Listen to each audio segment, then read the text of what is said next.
Welcome to the 30k channel, a channel dedicated to games set in the Horus Heresy. My name's David Brains, your host, and with me today I have Pete. Hi. And Dan. Hello. Now, these guys have returned from their epic game they had a couple of months ago now, wasn't it? It's officially the most popular game on my channel, which is fantastic. I'm really pleased Just about because that. a lot of people like watching me get spanked, I think that's what it is. It is great.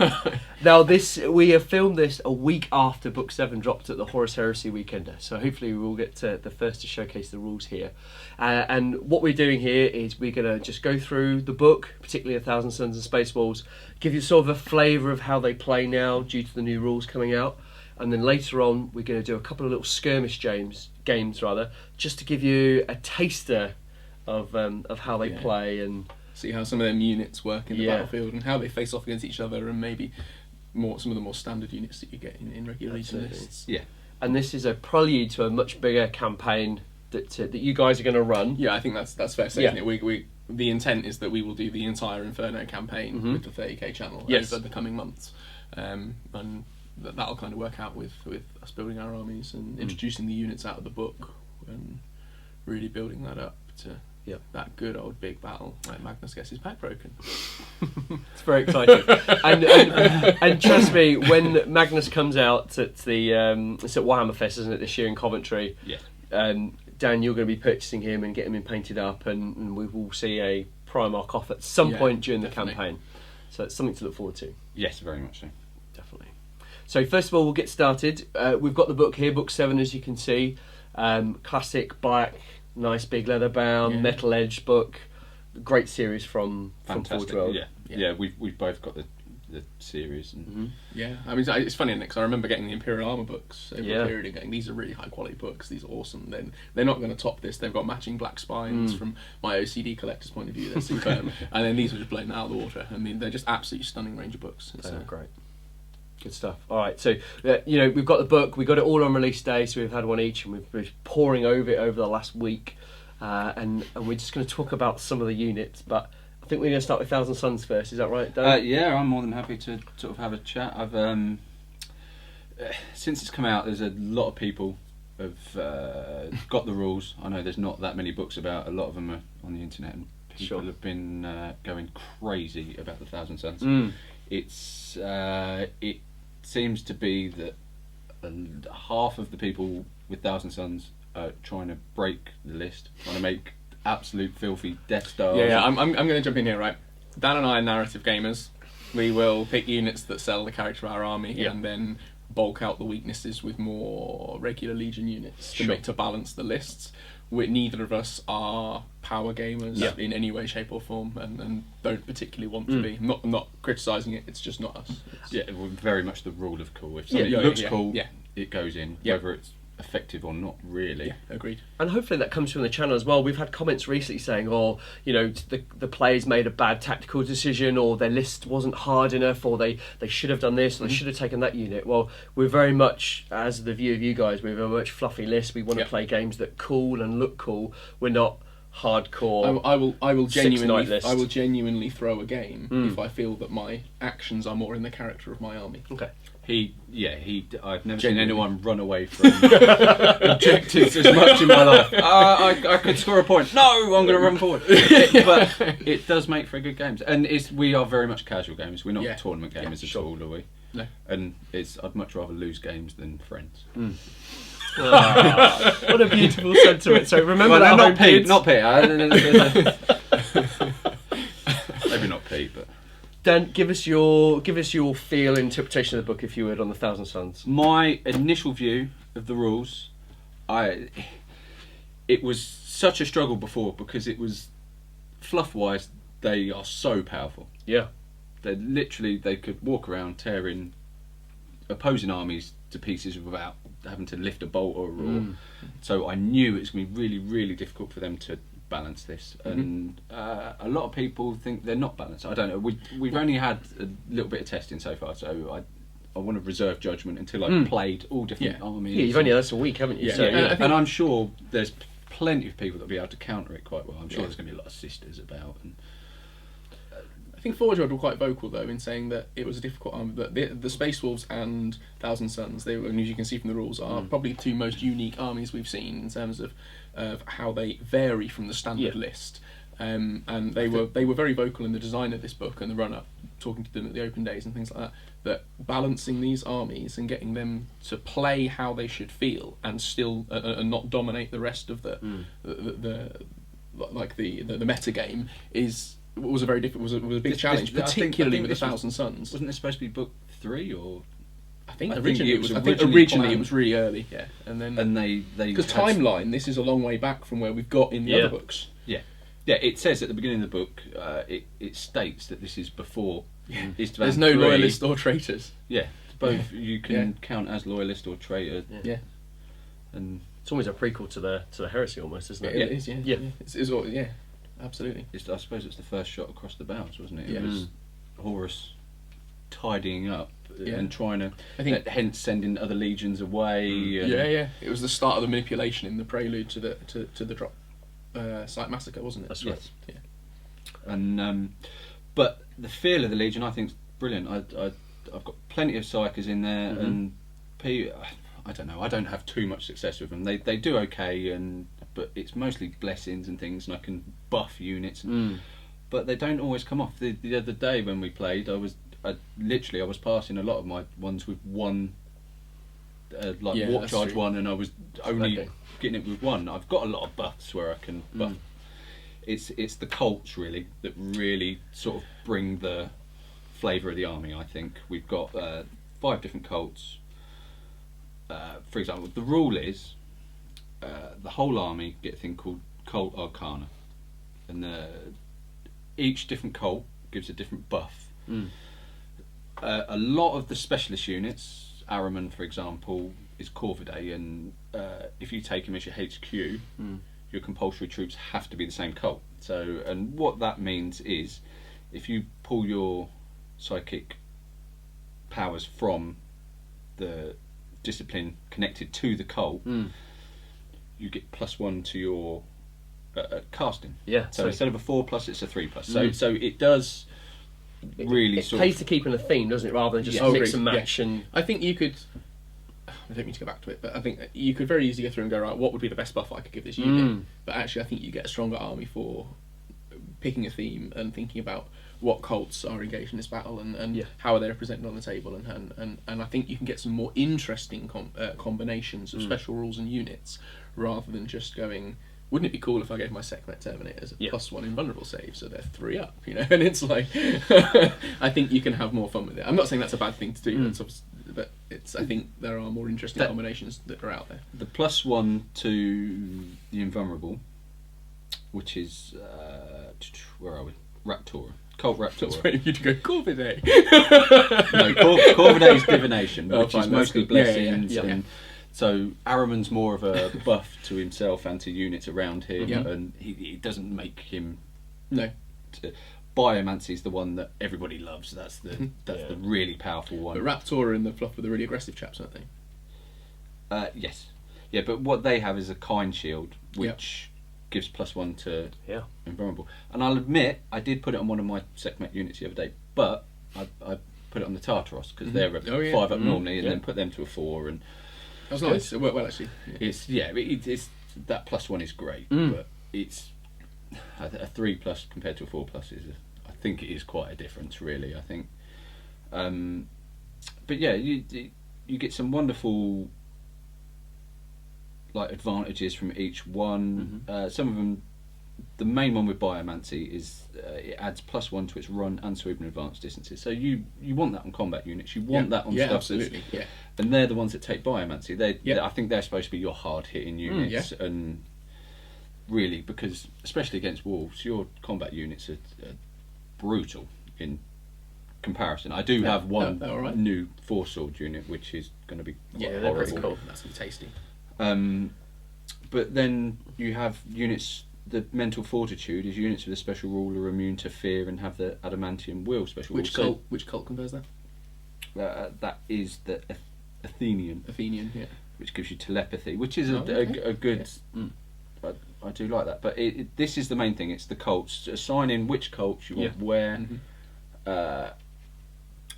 I used the other day. I used the Rite of War with Araman as my warlord, and taking the SEKHMET as compulsory troops choices. They have to take Corvidae, but in their rules they can't pick from divination. They have I believe it's pyromancy, telekinesis or pyromancy, so they can't benefit from the +1 to their roll, so they're still casting on a 4+, which is standard. But the feel of the army is very psychic. It's As it should be. I have a very big stack of cards that I was looking through the other day, and I feel like I'm filing. Seriously, It's a lot of admin involved. It was like he was doing GCSE homework. It was seriously. Oh, we got 'em, You have to see this. This is my cards that I got. We had a game in my gaming room, and there's quite a lot of room to spread stuff out. And I went downstairs to get drinks and came back up.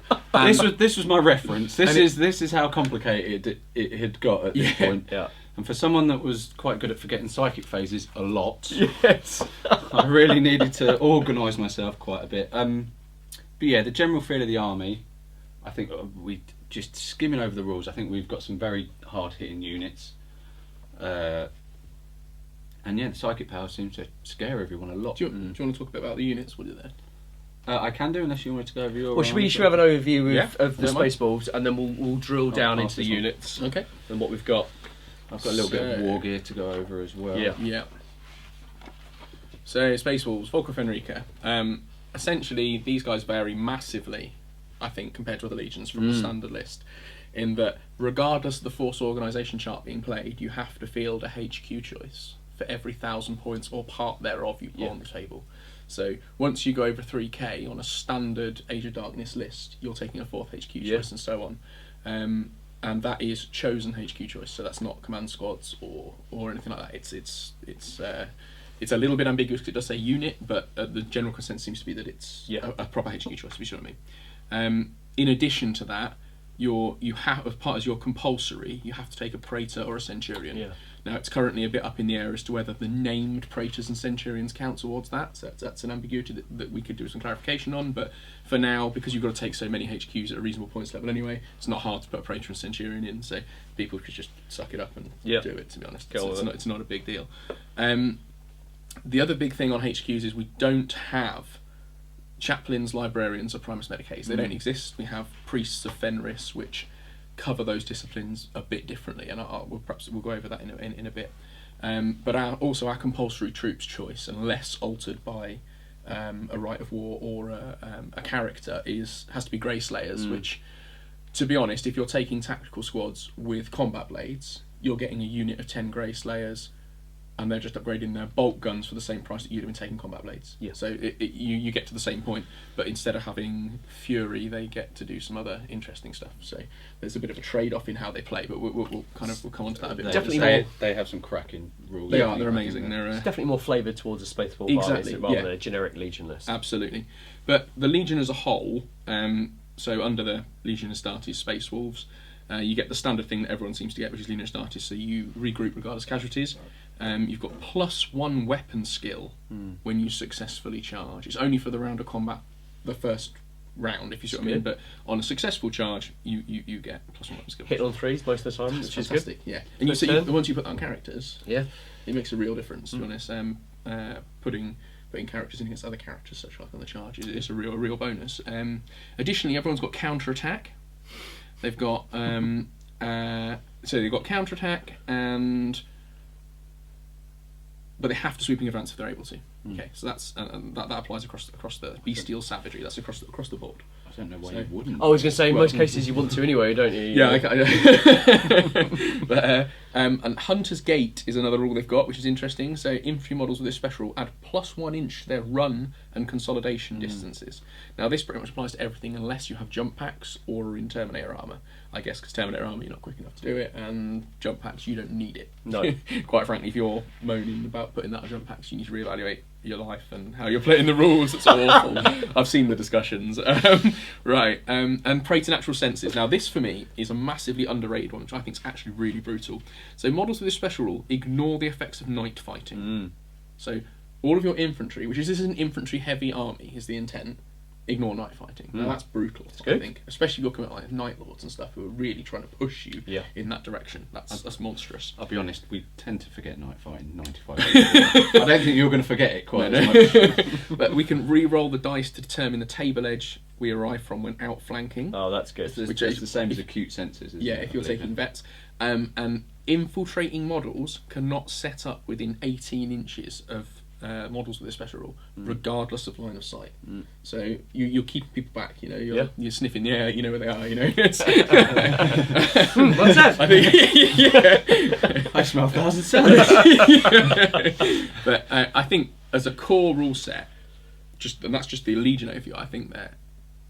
I mean, the oozes with the character. That's pretty cool. Yeah. You're hard hitting on the charge, and you're very aware of what's going on around you. I think that's a brutal. I think they've done both of set. this. Yeah. A lot of justice, really. I think that both legions have, like I said, it's so unique. Yeah. Oh, especially in the setting of Prospero, it's such a well-known story, and it's one of the great stories, isn't it? It's still my favourite, not just because of the bias of our legions being in it, but I think it's still the best story from the Horus Heresy. It's the most interesting one because it's two loyalist legions. Yeah. One being manipulated and one who did his best to help out and realises that what he did wasn't right. Yeah, it's such a tragic story, isn't it? It's Magnus's really folly. Yeah, that's it. Magnus's folly. I like that. Yeah, folly. Yeah, I like slightly understated. But yeah. I mean, do you want me to dive into units, or would you want me to pass back to no, you start with the units, and then go for that if you want. Yep. Cool. Actually, sorry. Very briefly, I'm going to touch on the rights of war. Actually, if I may. Sure. Actually, sorry, I'm messing with your system. It's okay. So, it's two main rights of war. We've got Pale Hunters and Blooded Claws. I think the principle behind Pale Hunters is that it's like encircling wolves. You're going to get in and bleed and harry that enemy and really kind of pull them apart. And it's essentially, it means you're getting +1 to your reserve rolls. Your all infantry units, except those in Terminator armour, are getting hit and run. Except that you roll 2d6 instead of 3d6 for the distance, so it's a little bit reduced, but still monstrous. Still good roll, yeah. And Fury of the Pack. Now this one I think is really interesting. Bearing in mind you're an infantry heavy army, so you're going to be packing units into your enemy's units on the charge. So if a Space Wolves unit in a detachment using its right war successfully charges into assault against an enemy unit which is already locked in combat, the assaulting unit gets +1 additional charging attack per model. So it's like rage. Well, it means essentially +2 on the charge. Yeah. It's because they like hitting people that are already busy. Brutal. I think It's a stab in the back. You're not looking. I think that's fantastic. That's It's a good one. It was a very hard decision for me not to take that right of war, to be honest, in the games I've done so far. But the limitations are no artillery or fortifications or drop pods. And you're only allowed one heavy support choice, which really was the decider for me because I really like the heavy support choices that in 30k. So, the one I'm favouring so far, with a week's worth of gaming and rules reading,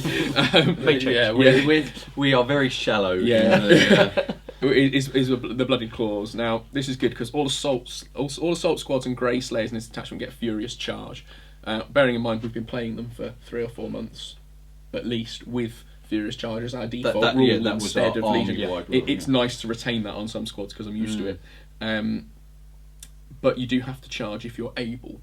If there's multiple options, you are allowed to choose. You're not restricted to closest, but you do have to charge if you're able. I need to be clever with. Yeah, I don't want to get rhino baited now. Lots of empty rhinos. But that said, being able to, well, we'll come on to it, but Grey Slayers can run and charge, so I can get rid of the rhino and then charge you, so I'm not too worried about that. But overwhelming assault, adding +1 to your combat resolution result when you're in your enemy's deployment zone. That, again, I think that's massively underrated. That can be a real But it's little things like that people forget about those when they play games. Yeah. And sometimes it's really keen. It really will help out that. Yeah, indeed. I think that's massively underrated. I think that could be really brutal. Even if you lose a combat by one and bringing you back up to level, so you don't have to take a break. That's it. Yeah. And then Howl of the Death Wolf is applied in this. Now, Howl of the Death Wolf is actually a warlord trait that you get automatically as an additional rule. So it does clarify here as well. If you roll it as your warlord trait, you can do it twice. So it's brutal. But essentially, what it is, I did. It's true. But rolled 6s for all your run moves. So so I didn't need it. But once per game, the warlord can declare the use of this special rule at the start of the player turn. For the duration of the player turn, all run and charge distances made for models in the army may be re-rolled. That's great. Now this is particularly brutal. And then the limitations for that right of war are... I think it's particularly brutal because you have the rule where you can run and then charge. For Grey Slayers, but and then so the limitations are you're not allowed to take anything immobile, artillery or slow burstful, and at the moment the general consensus that's no drop pods because they are immobile. I guess once they hit the ground. But it's odd because the other one says no drop pods, but it doesn't say no immobile, so it's I interpret it personally as no drop pods. It's not in the character of what that's asking you to do. Yeah. So, and then detachment using right of war cannot take an allied space marine detachment, but you get access to Talons of the Emperor, Mechanicums. You can still do some tasty things with that, I think. It's funny because you're supposed to have Sons of Horus with you. I'll take some Sons of Horus. Some Lunar Wolves. Yeah, they're in the background. Just they were Sons of Horus guiding at that point. stuff. Manipulating, I believe, isn't it? The warlord traits vary massively. I won't literally go through them blow by blow, but from warlords getting preferred enemy and feel no pain through to the Howl of the Death Wolf one, there's some nice ones about. Warlord gets rage. That's kind of a lesser one, I guess. I think it'd be all the warlord in the unit they don't become stubborn. Again, they can be game changing effects, but they're not. The big hitters really are things like before the start of the game, select and note down D3 infantry units of 5 or more models, and they get defensive grenades and fear. See, that's massive. You know, that's Howl of the Death Wolf, as we've touched on. That's massive. I think there's Crownbreaker. Is quite a nice one. Preferred enemy and feel no pain for your warlord in a challenge, which good. It's tasty. There's some really interesting stuff there. I mean, it's quite flavoursome. Yeah, I'm gonna pass this back to Dan. You can listen to him for a little bit. Yeah, I'll go with my rights of war. Yeah. What have we got?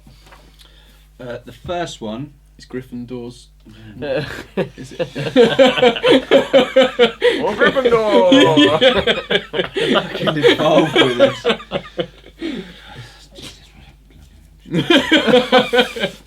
Indetermined much. I've got to put that at the bottom. What have we got? Right, the first one, I think it's a strange one, really. It does give you some great rules, but the limitation is very, very limiting. Not very limiting. What's it called? The right of war is called the Axis of Dissolution. Okay. And the effects you get, all models with Legion Astartes, this right of war automatically pass any morale checks or pinning tests they're called to make within 6 inches of an objective. An objective game, this would be fantastic. You're basically fearless, lumped on a... Yes. People can shoot at you, whittle you down, but you will be very hard to shift. But also as well, if one of your psychers suffer a perils result, every unit in the game has to take a pinning check. So that's quite key here as well. So if you're on the objective and you do suffer perils, you're staying on that objective. You're not running. I'll tell you what, I should mention remember that rule. I should mention that actually. Yeah. That's a good point. I need to talk about them. I do have a couple of issues with the overall Legion thing. Models with Legion Astartes, Thousand Suns special rule that are part of the force using this right of war may fire Overwatch at ballistic skill 2. It's good. So it's 5s. That's a bonus, especially because we're probably going to be getting charged a lot. Yeah. And then may re-roll fail to hit and to wound rolls for models with the Legion Astartes, Thousand Suns special rule that are part of this force using this right of war against enemy models which are falling back. So anything that's falling back. Okay. So gun them while they're running away. Yeah, literally, we like to shoot you down as you're running away. That's cool. The problem with this one is troop choices for this detachment using this right of war must be made up of units at their maximum possible size. Ooh. So that's 20 man. 20 man tech squad. Yeah. 10-man Terminator squads. Jeez. And it's unless you are in massive points. Yeah, so you're representing the Legion assembled, aren't you? That's the point. Is Yeah. you think about the fluff. It's they held back. They let the Space Wolves rip in to all their outer defences, chew their way through the Prospero and Spire Guard, and then they threw down. They were like, no, enough is enough. We can't just sit there and take the chastisement. I think it was Araman, wasn't it? He said, look, I'm not taking this, I'm going out and fighting. Yeah. Stood together and not running off objectives, and just holding the final. Also, detachments using this right of war may not take more vehicles with a tank or fly type than they have infantry units and detachments, which... you're going to do that anyway, aren't you? If you've got to take so many... It's going to be infantry heavy. I think that's the point of it. It's That's a bit tricky, that one, I think.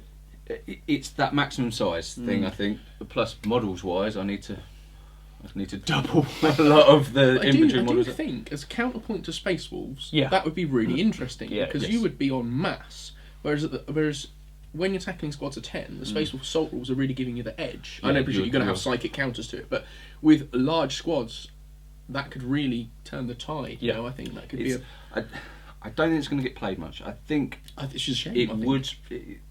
I think it would be good. Like I say, I'd need to my infantry models before I could consider it. Their sales department's written that one. We'll sell those 40k box sets mixed in with the Forge World ones. The next one is the one which I run the other day. The Guard of Kings and Crimson King, should I say? This is going to be very popular, I think. Okay. This is going to be the most popular one. I think. I don't know. No, I think it will. I think it will.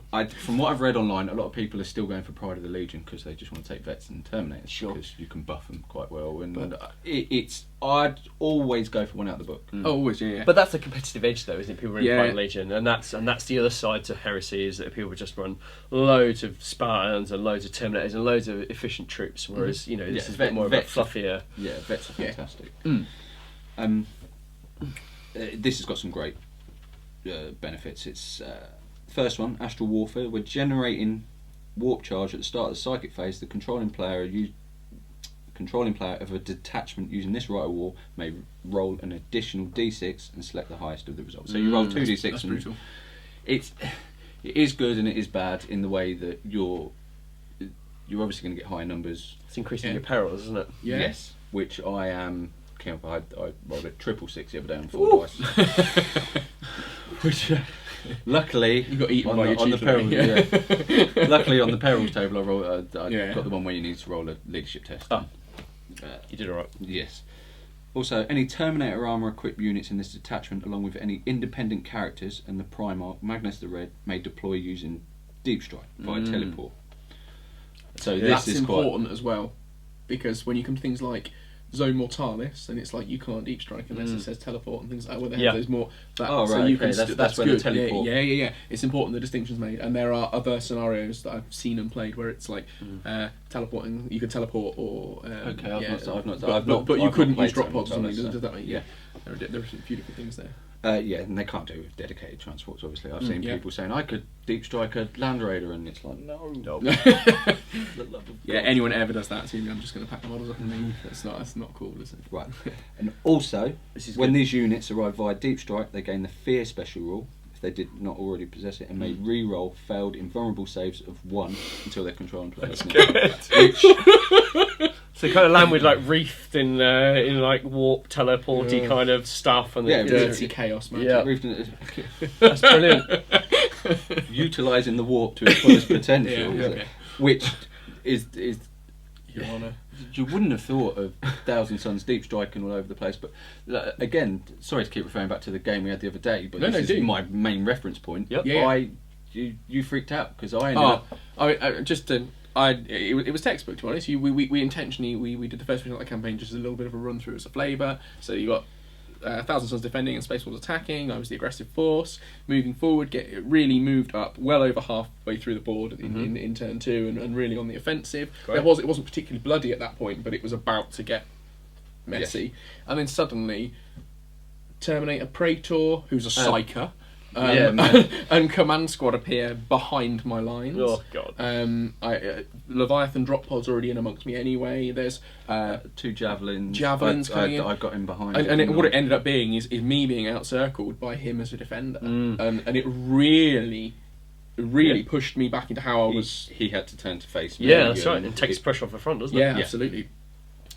To be fair, your Terminators did come up the front and my wreak some havoc. My Terminators touched the other edge of the board. I thought that was a moral victory. I like that. Which is great. Which is that reroll of ones is good. Yes, it's absolutely fantastic. Well, you'll never see so many 2s in your life, especially if I've got the 3+ invulnerable. This is the one for me though. This is the one that really sort of sold me on it. The SEKHMET Kabals must be selected as a compulsory troops choice for a detachment using this right of war. That's great. And maybe taken as optional troop and choices. they're the dedicated to the Legion Terminator squad that you get, aren't they? Yes. Yeah. Yes, which I hadn't noticed something on for like the first 3 days. I wish you'd never noticed, to be honest. Reading it, blah blah blah, lovely. Yeah, they're really nice Terminators. Just skimmed over the thing. And about 3 days later, I was looking through and thought, they've got 2 wounds. Yeah, I'd love 2 wound Terminators. 2 wounds? Amazing. I want 2 wound Terminators. I did notice that. I read the book last night and I thought, oh, we haven't got any either for your Wolf Guard. Yeah. Not good. Also, the last one, Bidding of the Crimson King. The Primarch Magnus the Red may be selected as a compulsory HQ choice for a detachment using this right wall. Yep. Which I would never take him unless I was facing another Primarch. Well, I think we Lord of War. If someone's taken a knight, for example. I think in our gaming group we've always had the etiquette of if you're taking something that's a Lord of War choice or something that is of that equivalent, then it's first. Because even in the Legion list and certain combination we're doing, the Solar Auxiliary, you can take heavy tanks, super heavy tanks as heavy support choices. Well, as a courtesy, I think we always that's known in advance so people know what they're up against. That's good. The limitations. The detachments using this right of war must choose as their warlord either Magnus the Red, Azek Ahriman, or 1,000 Suns Praetor with a psychic mastery level of 3, which any Praetor can upgrade to a psychic mastery level for 25 points per level. So that's an extra 75 points on top of the. But if you take Ahriman, I want to take Ahriman a lot. I don't know how powerful he's going to be in game. Really, he's got 4 psychic powers. He's mastery level 4. He has a mastercrafted 4 sacks. He's got a lot of good stuff. I think there's 2 aspects to it. You'll appreciate what the rules on this application, but you're taking a character that is a huge character in the 40k setting. It's because I love. And then you've got this prelude to what he's going to become and going to go to in 30k, and I think it's just such an exciting concept. It's a great story, isn't it? I want to take him because he's a cool character. Yeah. I love the model. And really, that's again, I need to test him a bit more before I sort of make up. If anything, the other character, I think Ammon is probably a better HQ choice. Ben Kingsley. Ben Kingsley, very much like it. It's a great picture of it, yeah. Ben Kingsley. Oh, that's lovely. I think it's cool. You've got to get a reference from somewhere. But that limitation, I'm not fussed with. That's not a bad choice. I'd quite happily take any of the 3. Quite happily. The next one, detachments using this right of war may not have more units with a vehicle type of any kind than they have units with a Legion of Stars. That's special. But you've already found that a little bit of a headache with list writing, haven't you? I did I think mainly because of the models that I've bought before the book. Yeah, but I think that as you play the army more, and if you don't mind making an observation, you'll get to know your units and your psychic powers more, and the character. You'll then find that you have less reliance on those things like javelin. You're still going to take them, I appreciate, probably, but javelins and leviathan stuff, you'll have less of a need for them because I think you'll build those weaknesses out as you develop the psychic side of your army. Yeah, the trouble the other day I think was more the fact that because we wanted to sort of fit so many units in, you'd gone up to sort of quite high points. We didn't mess around. We said, right, let's have an introduction game and try and learn the rules. Should we put 3,200 points down? Yeah, no worries. Too much. Overload. And to make up my points, obviously I've got to put my high value vehicles in. Yeah. So that was the one thing that really sort of hamstrung me then. I think as smaller games, it'll be a lot easier for me to sort of. And as you deal acquire with that. more units as well, That's it'll help. It's I used to play Raven Guard, and when the book first came out for that, the limitation for the Rite of War was one heavy support choice, and I literally almost cried at that point. Like, Load painted, yeah. Yeah, I ended up selling about 4 heavy support. And detachments using this Rite of War may not take allied detachments or fortifications of any kind. Okay. So I can't take the. We were kind of hoping for No Spire one wants to Guard. ally with Magnus. It's all a Too bit naughty. scared. Yeah. A little bit witch-like. Yeah. But I think that's going to be the more popular Rite of War, personally. The other one is probably going to be overlooked, and I think that might be a bad thing, like you say. I think it has its bonus. That no pinning test is It's good. especially if you're playing an objective-heavy game. It will make a massive difference, I think. It's good. Yeah. Cool. All right, so we've got a really great favour from these two guys about the Space Wars and the Thousand Suns, and what we've got now is we've set up a board inside the booth. We've set it up quite aesthetically with units coming at different units. But what we're going to do now is we're going to do a series of small skirmish games, just sort of snapshots of particular units, and showcase you some of the brand new units from the book, and just show you how they interact with different scenarios and different units on different units. Yeah. And then we'll do all the dice rolls. We'll go through that, and then we'll come down, have a little chat, Yeah. and then we'll look forward to the campaign in the next. Yeah, I Months think or that's, so. that's going to be exciting. I think Yeah. Do you want to take a minute to? Yeah, we can talk about that. Yeah. I think we are going to work through the entire Inferno campaign Mm-hmm. with 30k channel, which we've kind of already touched on. But That's great. some of the missions have limiting factors that we need essentially to make alterations to our army and build up and make sure that we're putting out armies that suit, I don't mean tailoring to the scenarios, but that make them more characterful and flavourful and play how we want them to play. There's things like each phase of the campaign, you can't use the same Named character character. in each game, so we need to. So so we can't just put Geiger out every time. You know what I mean? It's got to be, you can't just put Araman out every time. So we need to build a bit of a pool of things we can draw upon. We're either going to try and get round that somehow, We will. maybe just You'll work it out, massage This it. guy looks so like maybe Araman, have him but his into- name's Fred. Harry, maybe. Harry, yeah. And Spot the dog, maybe. You're a wizard, Darren. But I think it's fair to say, these guys are going to run the campaign. They're just going to feature the games on the channel and share them with you at home. And it's a really great collaboration between these two guys and the channel. And I'm really excited and really thankful that you guys have decided to do that. So thank you so much. I think likewise, Great. though, we're grateful for the opportunity because it gives us an outlet to focus going through that campaign and for us to take it seriously and to work through it to the best of our ability as well. I think it's a good way of doing it. Cool. And Sam, I think Pete owes me a bit of a whooping as well. So from the last game. He does. He did You really want a well. bit of beer. And you've also got load of units as well, haven't you? You've done a Phobos, haven't you? And would you have that before? No. Well, Fire Raptor. I've got quite a lot of stuff that we both didn't of us. feature last time. Both I had got no loads. vehicles last time. Oh, of course, yeah, that's right. Yeah. I've now painted more Rhinos and Land Raiders and Spartans than I ever want to see again. Yeah. So yeah, I've got a couple of flyers, but There's more to come. there is fluff for the flyers in the book. It's a very pretty graphic of a mastodon in the Space Force livery in that book. I'm just going to put that out there. Can we find it quickly? Yeah, I got it. It's here. It Oh. says Thousand Suns Legion Strike. Oh, you're putting It that says- out. It says I don't like the paint job.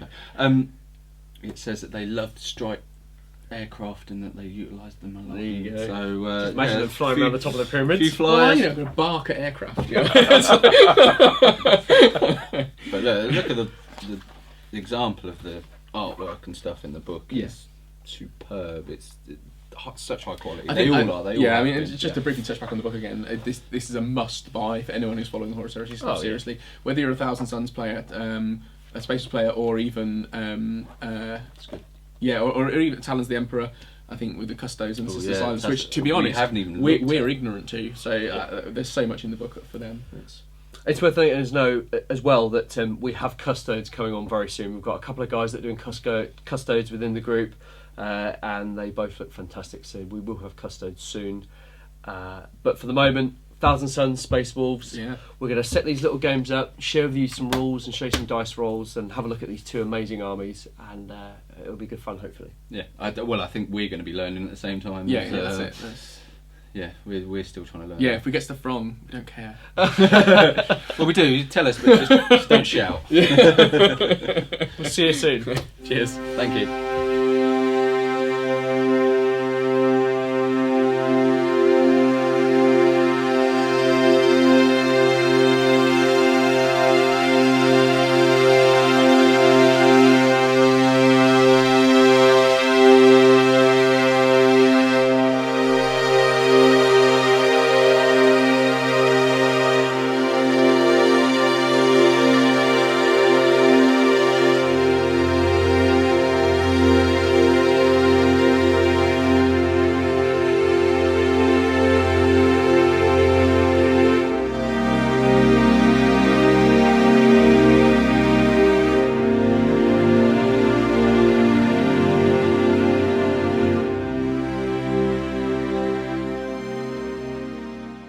So, right, we've got 4 VARAGYR Terminators, who are the new elite's choice for Space Wolves, are about to charge into a tactical squad, which is a little more than the ordinary. I've got just a 10-man tack squad here. They are just kitted out. I've got a Vexilla and a Power Fist in there on the Sergeant, but they are also, because of my Cult Arcana, they're Raptora, which gives them Kind Shield. So they do have a 6+ invulnerable save, which will probably help against Force Axes. Brilliant. Yeah. Well, Frostblades. Frostblades, sorry. Yeah, you're going with Force weapons. Yes, sorry. Dirty wizard. Right. So yeah, he's declared his charge. I'm going to make my Overwatches, which is nice. Unfortunately, I've not taken the right award that lets me do these at Ballistic Skill 2, but 1. Yeah, not my most successful. Strength 4, toughness 4, so 4's to wound. No, that was the least successful Overwatch ever. Cool. Now we're all pre-measured. I've got 7 that I need on the charge. Comfortably in. So let's get their models moved up. So the VARAGYR Terminators have successfully rolled 11 on their charge, so they're well in, no issues there. Because they've charged over 6 inches as per their rule, crushing charge, they get a strength 5 hammer wrath attack each. So we've got, let's see if we get 4 of them off. So 3's to wound, that's 2. Oof. Normal 3-up save, AP dash on hammer of wrath. Oh, both made. Both made, both safe. Oof. Right, I've moved up with initiative because I'm initiative 4 with most of my guys, apart from my sergeant, who's initiative 1 with a power fist. But I'm going to issue a challenge. Right, now I'm going to accept the challenge, but because of the rule Lord's Bane that they have, I'm not going to accept this with the sergeant. I can accept it with anyone in the squad, which is rather tasty because I've got a Frost Blade in there. The other 3 have got Frost Axes, so it means I get a pip on initiative over you essentially. So I'm going to try and get rid of that pesky power fist before it does some real damage. So I'm going to accept the challenge on that. Is he still initiative 4? He is, yeah. Oh, right, okay, so he's going to go on something else. Right, shall I do my guys? You do yours first, yeah. Right, I've got 9 normal attacks for the attack marines. We'll see if we get any hits. I need 4s because he is quite a lot higher. He's 2 higher. Well, that's a good point. It's worth saying the VARAGYR Terminators because they've successfully assaulted as per the Legion rules, a +1 weapon skill, but they're weapon skill 5 anyway, so I'm weapon skill 6. They toughness 4? Toughness 4. So 4's to wound. That's 3 wounds. They're in cataphract type plates, so that's 3 2-ups. Ooh. Happy days. Easy made, not worried by it. So now your power sword. Yeah, so my power sword, so this is the regular guy's 2 attacks, so 3 for charging. He's got a frost sword, so it's +1 strength. So, but first of all, we're on weapon skill 6 against weapon skill 4, so I'm 3s. So 2. And then I'm strength 5 on toughness 4, so 3s. So 1, bit unlucky, but we got 1 through, and that's AP 3, of course. So. Because of my Raptora, I have a 6-up invulnerable. Yeah. So I'm gonna. This is from their Kind Shield, isn't it? Yeah. Lovely. So unfortunately, my sergeant is dead. So we're down to initiative 1 now. So we've got 3 VARAGYR Terminators, including the Thane, which is their sergeant, for want of a better term. with their frost axes. Now, because don't forget we're on weapon skill 6 for the charge, and we're on +1 strength for the frost axes, we've got 10 attacks off these 3 guys, and they're going to be 3s to hit.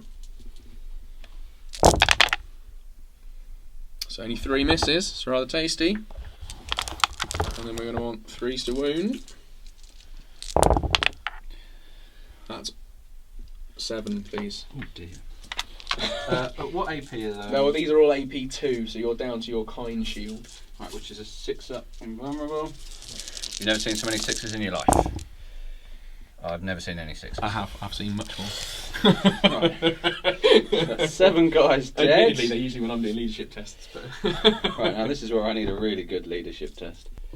Right, now we've taken the models off. I have lost, well, by 8, unfortunately. So I need a double 1. I've got a Vexilla, so I think I'm definitely going to do it. It's fine. No, and we'll re-roll. Come on, double 1. Oh, I got 1. I could see the 1. Right, so I'm breaking. Fortunately, Cataphracti I can't sweep in advance, so I'm going to run away. 10 inches, which is nice. I'm good with that. So, because the Cataphracti, as Dan said, I'm not cutting him down, sweeping advancing into him, but I will be consolidating. So I have a nice consolidation of 1 inch. Stumbling, Nice and, I believe this yeah, means. stumble around in their big fruity armour. So VARAGYR Terminators showing then in a little showcase how brutal they are. I mean, getting the charge and the hammer wrath attacks, whilst it didn't take any casualties, was Still forcing saves. Yeah, still forcing saves, still rolling dice, and then getting thrown the challenge back out at me from the sergeant in the tactical squad, and being able to accept it with a different Terminator. So going, actually, you've got a power fist, I want initiative over you, so I'm going to take my AP3 Frostblade instead of having to do it with the sergeant character who's got a initiative 1 frost axe. Is that was I think that was a bit of a combat change there. I think if the power fist got hit back, knowing my rolling on saves, I'd have lost the Terminator. But I've put 4 Terminators into that combat, and they've all come out shining, and the squad's gone. So It's with having the 6-up invulnerable, I thought maybe I'd save 1 or 2. That can be a wonderful benefit of a bit of decent rolling, but unfortunately. But I think you were a bit unlucky on that. But then likewise, I was unlucky on actually scoring like hits and wounds, or the wounds maybe. So it's I don't know. It's there's a bit of both in there. The hammer wrath and stuff as well could have done a bit better. But normal tactical squads or anything in power armor's going to want to avoid those. But I think it's particularly key in there for me for the VARAGYR is I think the strength 5 on the charge could be really game changing or combat changing, but being able to accept and issue challenges with a different model is like a command squad. And if I'd have been quicker, I'd have issued the challenge to you, but you think quicker than I do. So. You just do the clubbing and the stabbing. I want to hit it.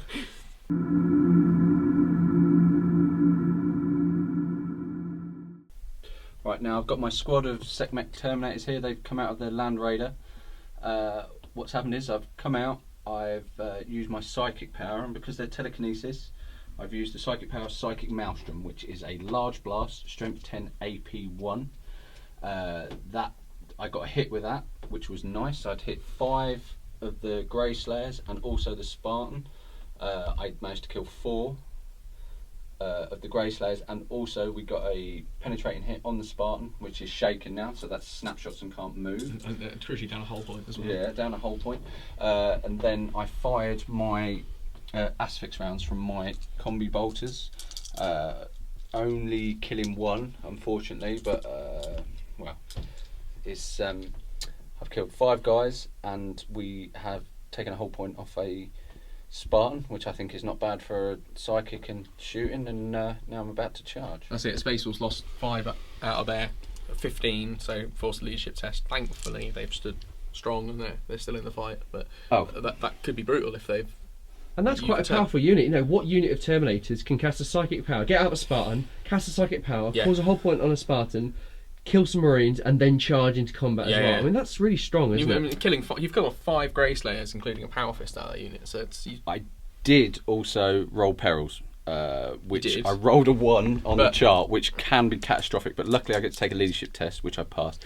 If I'd have failed that and taken a wound, then every unit, Legion Astartes with the 1,000 Suns, has to take a pinning test. So there's great reverberations through the entire army whenever I suffer a perils thing. This is the main drawback to the army, I think. I think that's it. You're absolutely deadly, but it can quickly unravel. Yes, I could have one bad thing and literally pin several of my units and be sort of in a pretty bad place pretty quickly. Yeah. But thankfully, I passed my leadership test. Let's get them charged in and see what happens. All right, well, you get to Overwatch first, and then I'll be charging. Cool, we'll resolve the Overwatches. Right, I've charged in. I've got 4 swords and a chain fist. The chain fist is going to go AP initiative 1, obviously. I've got 3 attacks each on the charge. I didn't cast force on my swords. They are weapon skill 4, so it was 4s to hit on the charge. I've managed to kill 3 with the AP3 swords. Now they're going to get to hit back at the same initiative, so we'll see how many wounds he causes to me. So Space Wolves with their return attacks at initiative 4. Now these are Grey Slayers, so they've got counter charge, so they're at +1. They've got they have close combat weapon and bolt pistol and bolter, so they're 2 attacks as standard. So that was a whopping 8 guys, retaliating, and actually managed to overpower one of the Terminators and take one out. Now it would be worth noting that I only actually got 9 wounds off, and because the SEKHMET are 2 wounds apiece, is that right, Dan? Yeah. I couldn't even have actually taken them with that quantity of return power, if you see what I mean. But what is interesting to note is because that large blast took out the centre of the squad with them moving up at initiative, and it was a big squad admittedly, but it's meant that one of the power fists isn't able to get in. He's moved up and he's not getting into combat, so he's not actually going to get to strike this turn. I've still got another initiative 1 power fist to go, but hopefully we can try and take another one down. Yeah, I've got a chain fist to go as well. So. Oh, brilliant! Right, so the Thousand Suns Terminator chain fist. I managed to kill another 2, which means that I have won combat by 4. Is that right? So correct. Space Wolves have to take a leadership test now, -4. So leadership of 9, so 5, and we're off. Now you're in Tartarus armor, aren't you? So that means I can sweep in advance. So it's an initiative test for both of us. Yeah. So I'm initiative 4. It's got 8. No. So you will break. I will break. And how far do the Space Wolves run? They're going to run a whopping 9. Wowzers. The Space Wolves fell back 9 inches. I got a consolidation of 4 inches, so I've just reformed slightly, moved back.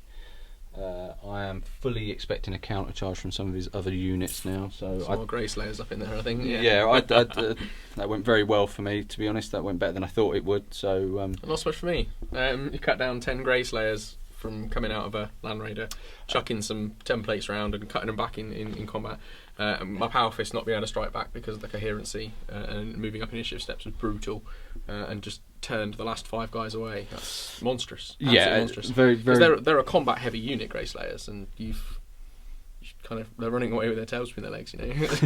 And the ability to put that whole point on that Spartan was huge. Yeah, that's brutal. Yeah. That is absolutely brutal. That's just an extra bonus. That was it's. I mean, you think if you'd and you've got a chain fist in that squad. If you were going for the Spartan, you put that on it. Yeah. And then gone in with chain fist, you could realistically take one. Yeah. That psychic power. Obviously, it's if you roll it. It is. I appreciate that. Basically, it's a free Vindicator shot. Yeah. Coming out of a out of a Terminator squad. Yeah. But potentially, you could blow up a Rhino and then charge the contents. Yeah. Or similar sort of transport vehicle. You know. Has the Yeah, potential. because you could chuck that psychic power out, destroy the transport, then shoot at them, and charge. Yeah, because the psychic phase is before the shooting phase, so It's a nice combination. We're not going to be friends very long, are we? Well, you know I'm never going to roll that again now. I'm going to try every time, wishing, but... I've heard that you're not very good at rolling, so... Yeah, my rolling leaves something to be desired.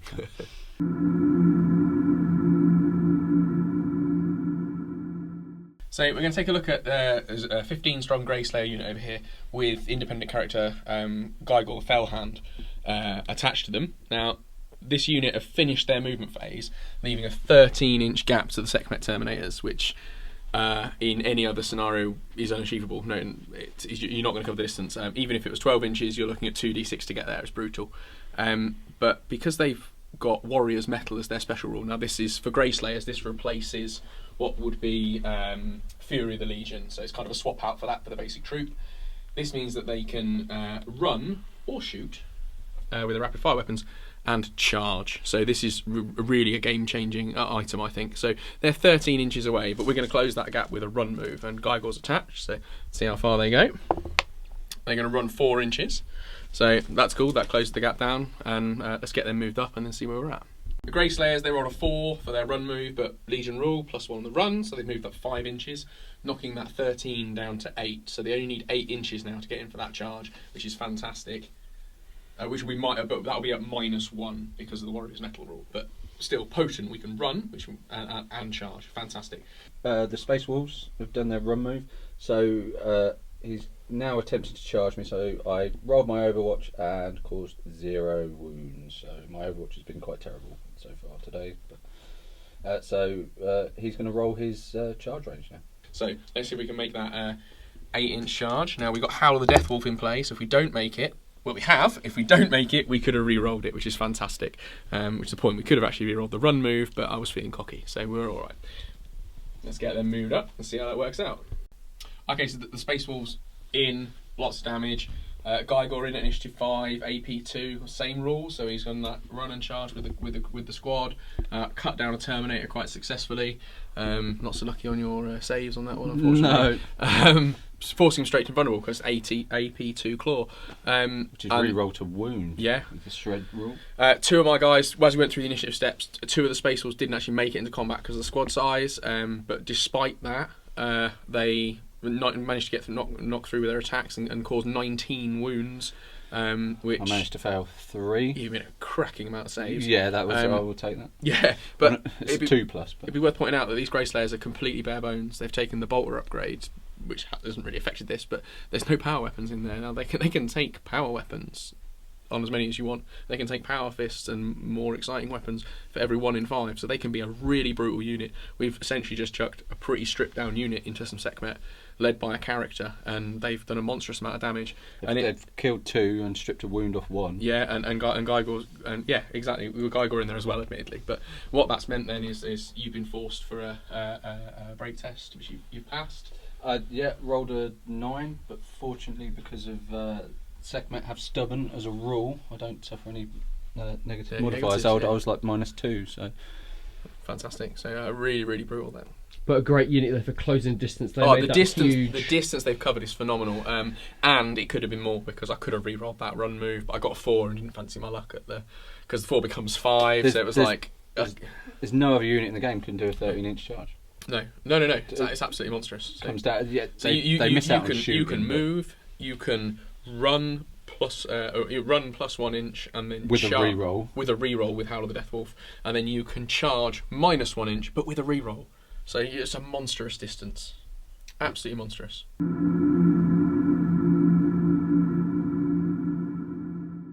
This is my Thousand Suns OSIRON Dreadnought. What it is, technically, it's a 50-point upgrade to make the Dreadnought a Psyker, which is quite nice. It also gives him a Force Blade. He can pick his psychic powers from telekinesis, telepathy, pyromancy, or divination. So you've got quite a wide range of things to choose from. He also he swaps his combat arm out. He gets a Dreadnought Force Blade, which is a force weapon. It's ×2 strength, AP 2, melee, and force. So if I fire up force, it can be instant death. He also gets a combi bolter in the hand with asphyx shells, which is the bolters with the shred rule. So I get to reroll wounds on those. I've picked my powers from telepathy. And what I've done is I'm going to use the Primarch power, which is Psychic Shriek. What that is I roll 3d6 minus the target's leadership. Anything over the target's leadership counts as a instant wound, which he can't take armour or cover saves against. So it pushed these Tartarus up to their 5+ invulnerable. So hopefully we can roll pretty well. Oh, that's not bad at all. I'll take that. 15. Yeah, so, leadership of 9. Leadership of 9, so that's 6 wounds that Pete has to take invulnerables on. So we're 5 up on the Tartarus. So that is 4 dead from the front. That is brutal. Ironically, my Dreadnought Hunters, as I like to think of them, with a pair of chain fists in there, they're going to lose both chain fists at the front. The Sergeant is the next one back, and then it'll be the chap without the heavy flamer. So it's only going to leave a chap with a lightning claw and a heavy flamer against an armoured target. So it effectively renders that unit useless he now. He now can't harm that. And the great thing is that the Contemptor now gets to fire his carries, which rending shots, which could peel the last Terminator off. So he might not even get into combat. Also with my inbuilt combi bolter with the Aspect shells. yeah in the fist as well. So I've got a lot of firepower and I can still charge. So he is quite a. That did go very well, the rolling, I must admit, but he is quite a potent unit, I think. They're just monstrous. So 4 casualties have been removed, and 1,000 Suns have resolved their shooting. Yes, nicely. I got 6 hits with the carries. No rending, unfortunately, pushing him up to his invulnerable, but he rolled all his saves apart from 1, so that has wiped the unit. I did get an additional 2 saves with the fist. Additional 2 wounds, yeah, but they've not. They're not required, are they? Because you've wiped that Terminator. So, yeah, bad day to be Tartarus Terminators in front of that thing, and it's not even made it into combat, which was your intent. So yes, that Psychic was my... Shriek, and then the shooting of the carries is brutalised. Yeah, that's what. Very and to be honest, even if you didn't have the, I mean, carries is a particularly potent weapon, isn't it? But even without the carries, you took 4 Terminators with the Psychic Shriek. Yeah, I think that was down to good lucky rolling on that one. I'm really starting to see the Emperor's point about getting rid of these guys now. They are nasty. The Emperor or Horus? We're all loyalists here. Yeah, used to be.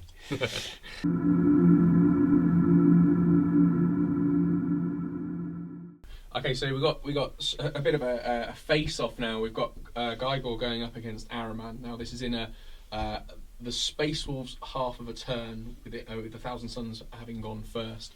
So Araman's already got some of his psychic powers off that are left over into this. That's correct. Yep, I've got precognition, which is reroll to hit and reroll to wound, which is very nice in this combat.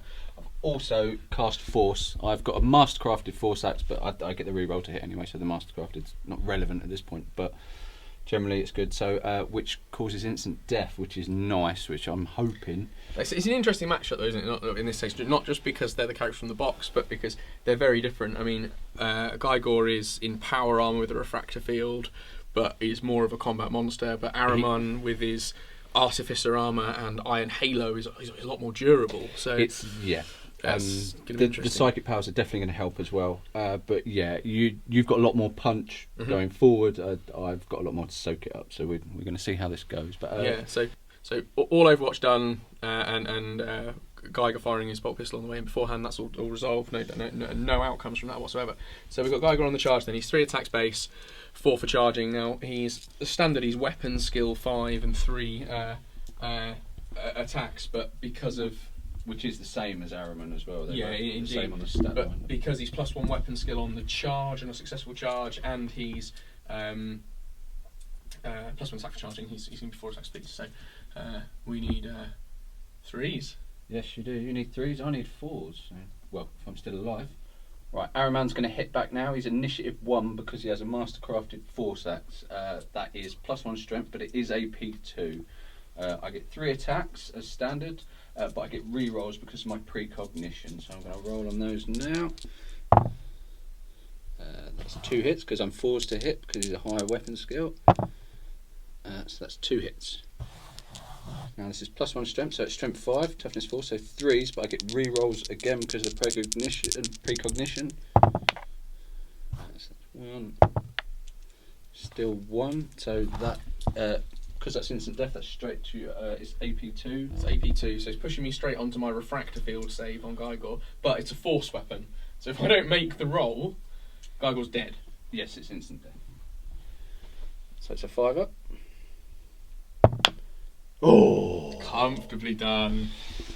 I'm never ever going to roll like that again. So that's from that phase, that's drawn combat. So what happened to Gygor and Araman? Oh, well, yeah. I'm glad they didn't die. Yeah. Yes. Yeah. It was a bit tense, wasn't it? But I don't know. Gygor's so powerful on the offensive with that. I know initiative AP 2 claw. Yeah. Shred. A real brutal element. Mastercrafted shred. It is brutal. But I think Araman's just a bigger beast. I mean, not only fluff-wise is he a bigger character, but you're looking at that 2-up save, 4-up in fun compared to power armor and refractor at 3-up, 5-up. Yeah, he's definitely more of a character. Yeah. Whereas Gygor's more of a what is he, a warband? Yeah, he's essentially a centurion. He's just a bitter space wolf, really. Whereas your guy's actually, I don't know, They're all like bitter. 10, Let's be honest. Really. I've been reading a lot of the fluff, and they're very they bitter. are very bitter. Yeah, that's true. Yeah.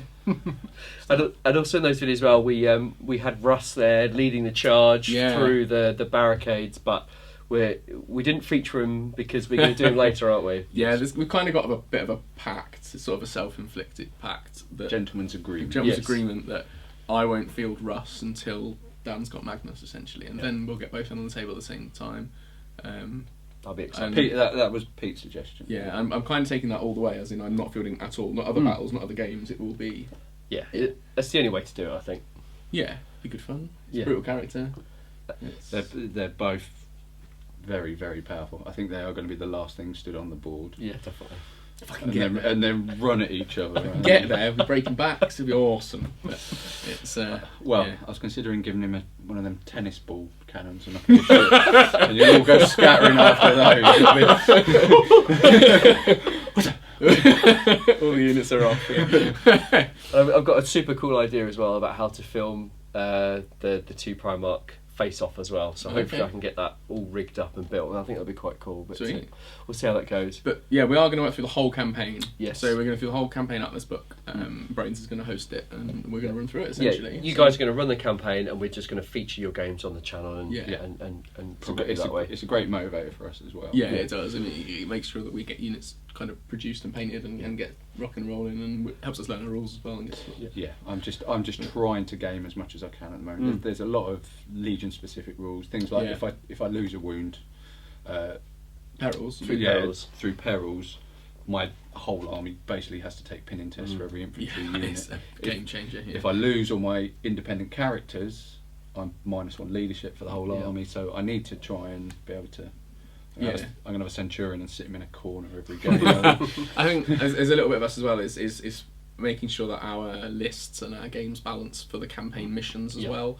We're both casual gamers and we're both wanting to be narrative led. So you're not always necessarily going to see the most powerful combinations or lists from us, but you're going to see what we feel should be represented in those campaign missions. I think that's fair, isn't it? It's still a list, but it still will have a competitive edge to it, obviously. But it's people can make as broken a list as they like, can't they? It's people, but it's very much more.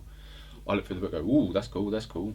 Yeah. And I will use every unit out of the book at some point. Yeah, so. that's it. Yeah. And as the campaign unfolds, as Dan rightly said, we will introduce those new units, and we will, if there's no models available, you two guys are great at converting and kitmashing. I've literally just got a delivery of for some scouts and things that I'm going to try and make up into my scout unit. But unfortunately for me, Forge World did They showed everything, yeah. Yeah, they showed a lot of Sun stuff. So I know it's coming, so I'm a little... But it could be 12 months from now. Whereas as a Wolves player, it's a little more up in the air. Yeah. They've said they are going to do everything, I believe, is the current rumour. But when, I don't know. So I'm cracking on and building stuff. I mean, I've got Priests, Baal, and Deathsworn on the workshop table at the minute. So we'll get them out soon. Really looking forward to that. And going back to listen what you guys were saying, on the channel we've been criticising previous games for not having super ball busting lists, and really that's a criticism. It is a criticism. Having fun. Yeah. How dare we? But that's what the channel's about. It's about narrative-driven games, fluffy lists. I'm sure I could make a much harder Mechanicum list if I wanted, but I run. Nobody wants to see that. But you like to have friends. Yeah, I do. Yeah, maybe.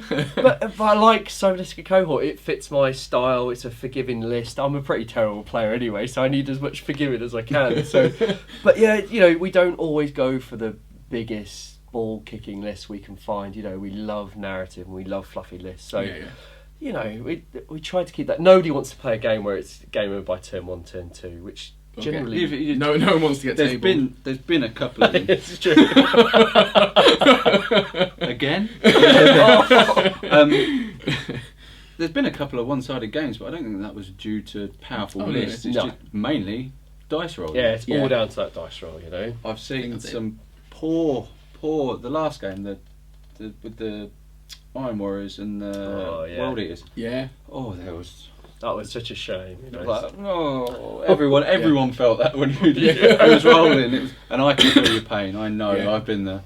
Yeah, no, that was brutal. But then it's down to luck. It's not no one wants to see. It'd be like watching sports reports. Of course. It really would. Yeah. But yeah, I think it's going to be exciting. We'll get some good stuff out of this. It'll be I good would fun. say to everyone, the book is outstanding. One thing we haven't really touched on is the quality of the artwork, and the narrative in that book is absolutely phenomenal. And really, I mean, we could sit and review it, but you need to get it and read it and see it. It's absolutely fantastic. I'm consuming it cover to cover at the moment. Yeah. I'm trying to take everything in, and there's even a few little differences. There's a few little upsets from the normal canon, but it explains it really well how it does shift the story a little bit one way or the other. They just bring a different flavour to it, doesn't it? I think that's remembering that there's everything comes from different angles, and actually, even when you take the suite of Black Library Horus Heresy books, you get different legions seeing things differently, different opinions on stuff, and it's all canon because it's their perception, you know. So I think this covers some interesting stuff, and there's some interesting background on the wolves in there. I think you need to get involved. Yeah, but the other thing which you haven't even covered in the book, you know, there's custodes in there. Yeah. There's Sisters of Silence in there. There is so much in this book that we just haven't covered, and we will cover in the future in battle reports. We've got games lined up with Sisters and custodes, so you will see an army of those very soon. But it's just rammed full of stuff, isn't it? The Sisters especially are there's twice as much in there than I expected. Yeah. There's Psi Titans. Oh man, Yeah. how wild they are. Yeah, No one needs a side type. No. That's not a game I want to have, right? Spoiler, they're on your team. They're not even the Thousand Suns ones. But it's fair to say it's a cracking book, and it's well worth your money if you want to go out and buy it from Forge On. It's fantastic. We're really looking forward to playing the campaign on the channel. And good. And again, you know, if you want to see more of these guys' armies, you know, we've got your Instagram, which is Uplander, and 1K Sun. 1K Sun. So you can see all their models. You can see their progress for them building up to the campaign and the models that they're progressing with. Yeah. You can also follow the 30K channel at the 30K channel. You know, please go to the Facebook page, like the photos, like the page. You know, you'll get your updates, and when this video goes out live on tomorrow, there's going to be loads of photos from the game. We've got some real setups. You know, some great photos. I've been waiting to release pictures of that fantastic looking board. So. Oh yeah. The new starter board. So hopefully it went down well. But we would get a paintbrush on those models, just knock them off. I quite like the dusty effect. Yeah, I'm just throwing pigment fixer on it. I'm glad to have helped you out. So please go have a look at those photos, and please check these guys out on their Instagram page. There's some great photos on there, and I'm really looking forward to the first battle of the campaign. Do we have a rough timeline for it? Do we think maybe a month or so, just to get the rules down and models built? Yeah, I think. So end of April, perhaps. Yeah, I don't want to speak for your production time, but I think we're looking at getting out in a month. So probably filming in 3 weeks or so, and then sounds good April to me. time. Yeah, good stuff. All right, we'll look forward to it, guys. I really want to crack on with it. I'm excited about it. Good stuff. All right, and we will see you in the first game very soon. Cool. Thanks very much. Cheers. Cheers.